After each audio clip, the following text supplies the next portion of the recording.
Voici un petit tutoriel qui va vous expliquer comment fusionner deux images en dégradé. Le but est d'obtenir cette image en partant de deux images qui sont celle-ci et celle-là.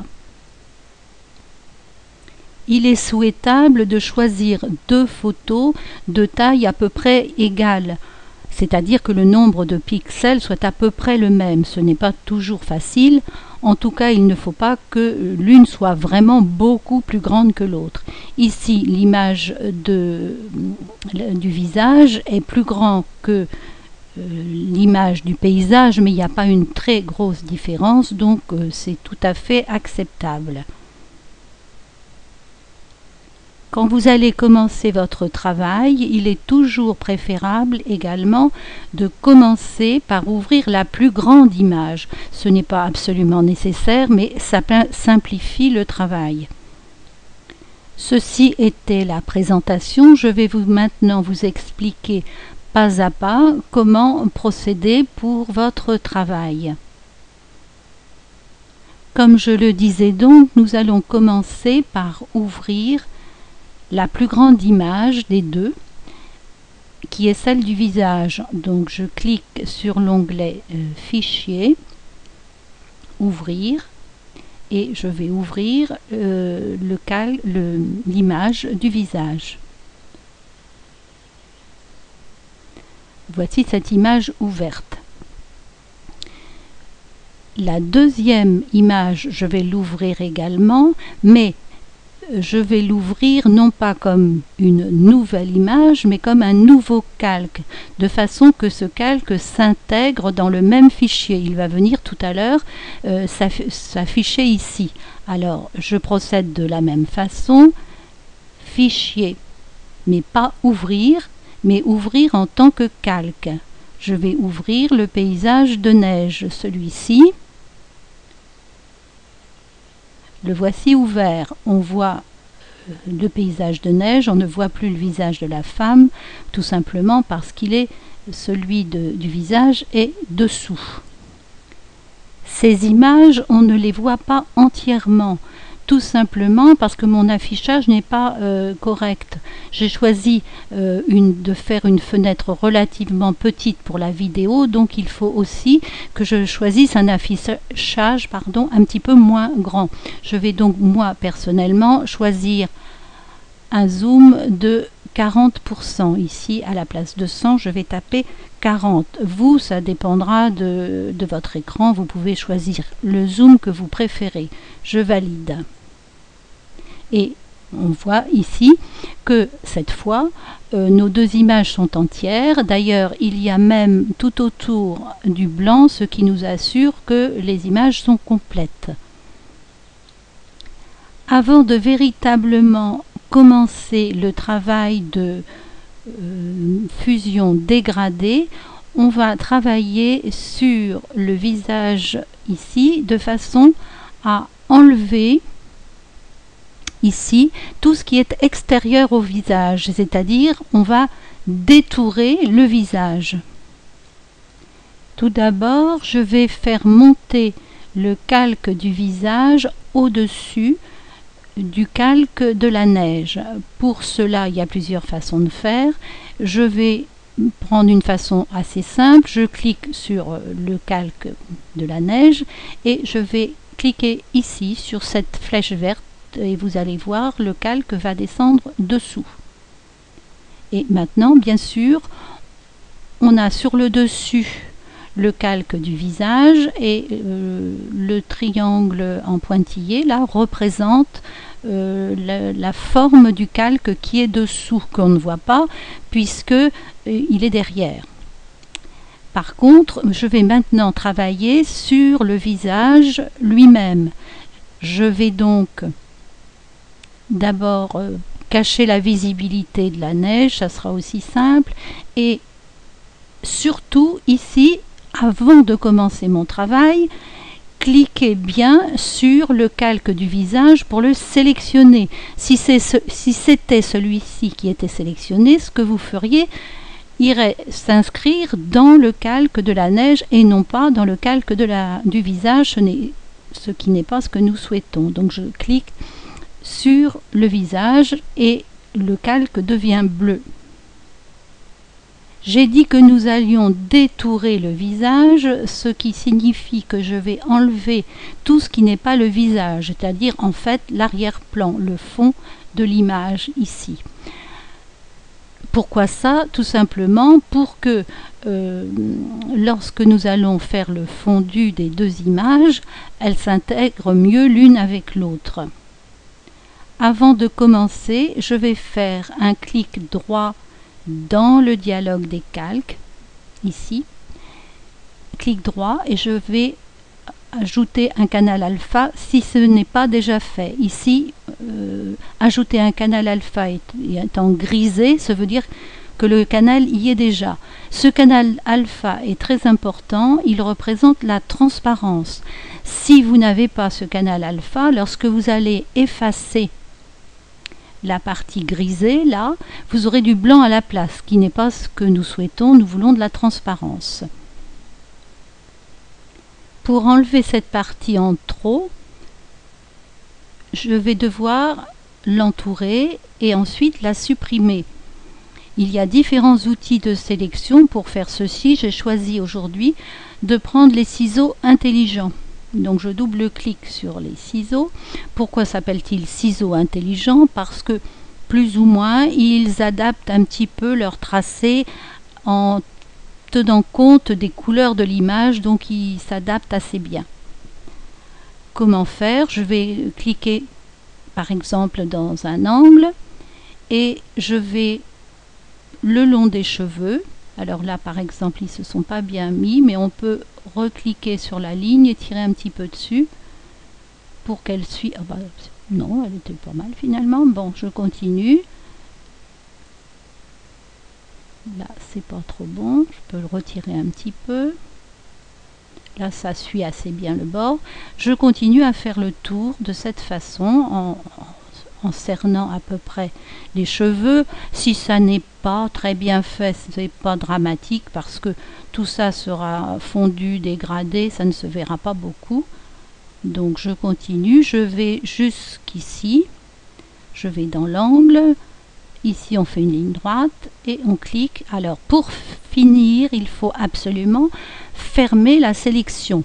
Pour la fermer, on va revenir au point de départ et on va double-cliquer dans le point de départ.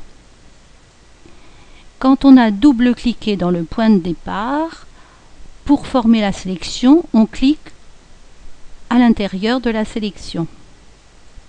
Et on voit les pointillés qui se sont formés, ce qui veut dire que la sélection est faite.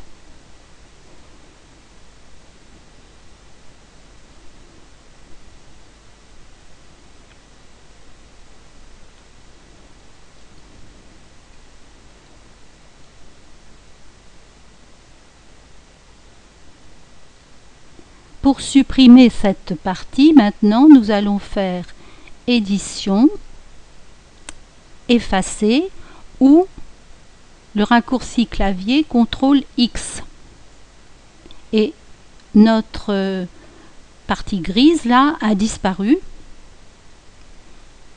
Elle est remplacée par une espèce de damier qui représente la transparence.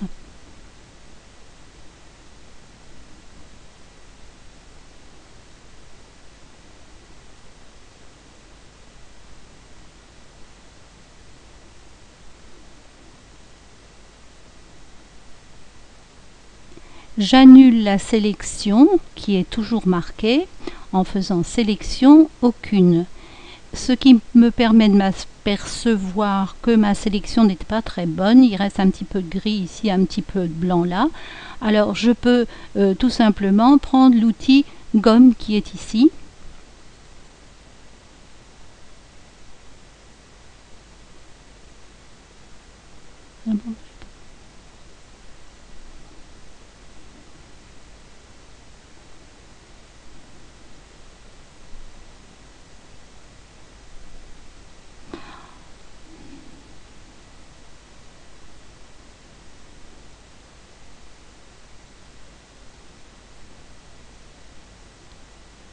Cet outil gomme, je peux adapter sa taille en cliquant ici pour qu'elle soit un petit peu plus grande.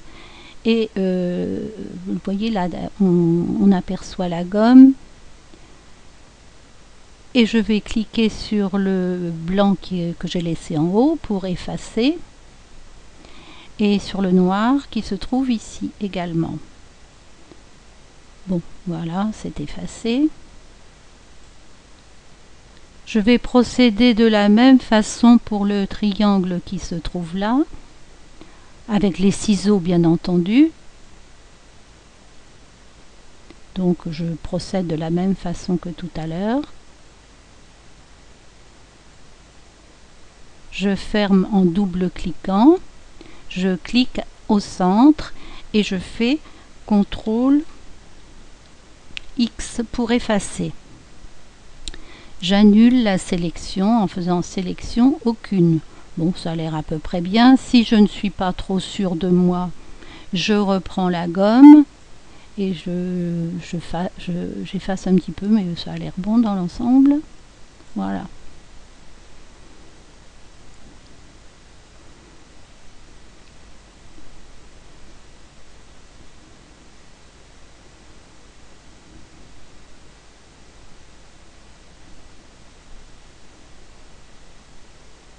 Les parties qui sont représentées par un damier, là, sont des parties transparentes, c'est-à-dire qu'on voit à travers, on verra l'image par-dessous, on va pouvoir s'en apercevoir tout de suite si je vais dans le dialogue des calques et je vous donne la visibilité du calque de neige qui est en dessous. Vous voyez qu'on aperçoit le calque à travers les zones transparentes.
L'image du visage est beaucoup trop grande et donc il nous faut absolument diminuer la taille de cette image. Nous allons donc bien sûr bien vérifier que nous sommes sur le bon calque, le calque du visage. Nous allons choisir l'outil de mise à l'échelle sur lequel nous allons double-cliquer. Pour rétrécir l'image du visage, je vais cliquer dans un angle et si je veux éviter de déformer mon image, je vais appuyer en même temps sur CTRL, ça lui évitera de se déformer. Donc je clique sur CTRL, je clique dans l'angle, je pousse ça qui me gêne un petit peu et je vais rétrécir mon image à peu près à la taille que je souhaite la voir. Pour valider mon choix, ça c'est une proposition que me fait mon logiciel, quand je trouve que ça va à peu près, je clique sur échelle.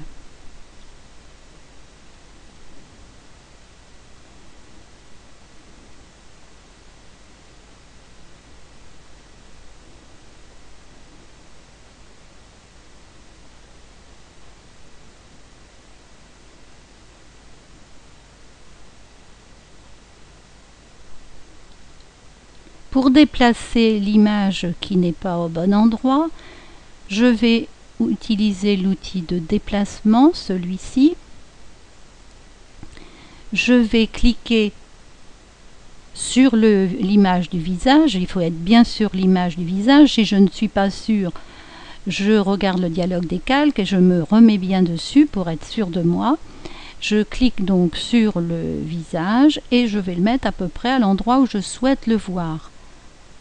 Si je trouve qu'il est encore trop grand, il est encore temps de le rétrécir ou au contraire de l'agrandir. C'est ici que commence la partie un petit peu délicate de l'opération, mais si vous suivez attentivement, vous n'aurez aucun problème. Je vais donc dans le dialogue des calques, je vais faire un clic droit sur le calque du visage et je vais faire ajouter un masque de calque. Ce masque de calque, il doit être blanc et je vais faire ajouter. Ça veut dire qu'on va pouvoir sur le visage de la femme qui est là, on va pouvoir cacher plus ou moins certaines parties grâce à ce masque. Je vais maintenant travailler non pas sur l'image, mais sur le masque. Je vais donc cliquer dans la partie blanche qui est là. Et sur cette partie blanche, je vais lui appliquer un dégradé avec cet outil dégradé. Le dégradé va faire en sorte que le masque soit plus ou moins transparent. Lorsqu'il y aura, le masque sera complètement blanc, on verra complètement le visage de la femme. Lorsqu'au contraire, le masque sera noir, il sera transparent et on verra la neige à travers. Et bien entendu, entre les deux, on aura un dégradé. Je vais inverser mon dégradé pour avoir le blanc à gauche et je vais commencer à dégrader en partant du haut, c'est-à-dire le haut sera visible et le bas le sera moins. Vous allez cliquer ici à peu près au bord ou même un petit peu plus bas et tirer une ligne droite vers le bas sur le calque du visage. Et vous voyez, on a la partie haute du visage qui est visible et la partie basse qui l'est de moins en moins. Si vous n'êtes pas trop satisfait de ce que vous avez fait, vous annulez en faisant CTRL Z et vous recommencez.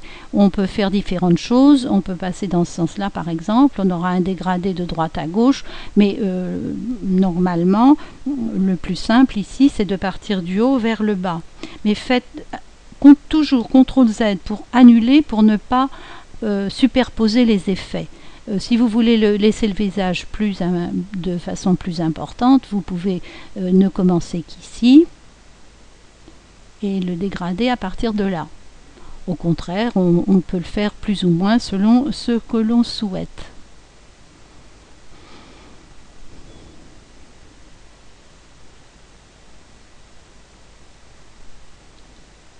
Si la taille du visage ne vous semble pas correcte, vous pouvez tout à fait à nouveau changer la taille en vous mettant, alors cette fois bien sur le calque et non pas sur le masque. On voit ici le masque qui est dégradé. Donc je me mets sur l'image et je reprends mon outil de mise à l'échelle ici. Et par exemple, si mon image je la trouve trop étroite, trop petite, je fais ça. Voilà, elle sera plus grande. Après, on fait exactement ce qu'on veut. Moi, le but, c'était de faire ceci. Voilà le résultat. Il nous reste à enregistrer notre travail. Alors, fichier enregistrer sous. Moi, je l'ai déjà enregistré, mais je vais à nouveau l'enregistrer sous un autre nom.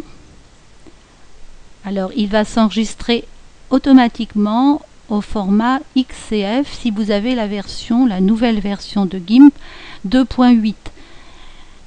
Sinon, il vous demandera ce que vous souhaitez faire. Donc, je l'enregistre sous ce nom, je fais enregistrer. Là, il va s'enregistrer avec tous ces calques. Je pourrai les reprendre et retravailler dessus. Et puis, si j'ai besoin d'utiliser cette photo, par exemple, pour mettre dans un autre logiciel, que ce soit OpenOffice, Word ou autre chose, il faut l'exporter en faisant Fichier, Exporter. Et là, je vais lui choisir un autre nom. Moi, je vais l'appeler Visage 3. Enfin, on choisit le nom que l'on souhaite. Et je fais Exporter. On continue en faisant Exporter. Voilà, maintenant il est utilisable dans un autre logiciel. Ce ne sera jamais le fichier au format XCF que vous utiliserez dans un autre logiciel. Par contre, si vous continuez à vouloir faire plus tard des modifications sur cette image même, vous pouvez reprendre votre fichier XCF et retravailler votre image. Voilà, j'en ai terminé pour aujourd'hui. Eh bien, à vous de travailler.